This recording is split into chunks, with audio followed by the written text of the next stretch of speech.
त्वचेला सर्वात जास्त नुकसान करणारी एक गोष्ट. त्वचेला सर्वात नुकसान करणाऱ्या भरपूर गोष्टी आहेत, पण त्यातल्या काही गोष्टी ज्या आपल्या रेग्युलर रुटीनमध्ये असतात त्या सांगते.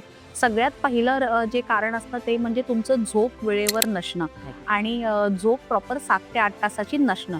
दुसरी गोष्ट म्हणजे तुमचं पाणी 7 ते 8 ग्लास दिवसातनं जे पाणी आपल्याला प्यायला पाहिजे ते जर पीत नसाल तर त्वचाला लगेच नुकसान व्हायला सुरुवात होते.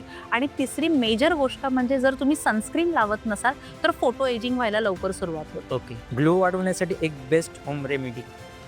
Vitamin C. विटॅमिन सीचे फ्रूट्स खा, तर तुमचा ग्लो छान वाढायला सुरुवात होईल. बोटॉक्स की फिलर्स? डिपेंड्स कन्सर्न काय आहे ते. सो मला जर तुम्ही विचाराल तर आयडियली बोटॉक्स फिलर्सपेक्षा सुद्धा मी म्हणेन हायफू. कारण हायफूमध्ये तुमचं नॉन सर्जिकल आहे, डाऊन टाईम नाही आहे आणि पेशंटला इमिजिएट रिझल्ट दिसायला सुरुवात होते आणि तो result over a period of time वाढायला सुद्धा लागतो. तो मेकअपमुळे त्वचेला नुकसान होतं का? काही प्रमाणात होतं. वय वाढतं पण चेहरा तरुण ठेवायचा आहे, तुमचं एक मंत्र. डेली रेजिमेन प्रॉपर फॉलो करायला पाहिजे. जसं मी म्हणाले सनस्क्रीन हे पहिली गोष्ट आहे जी आपल्याला अप्लाय करायलाच पाहिजे.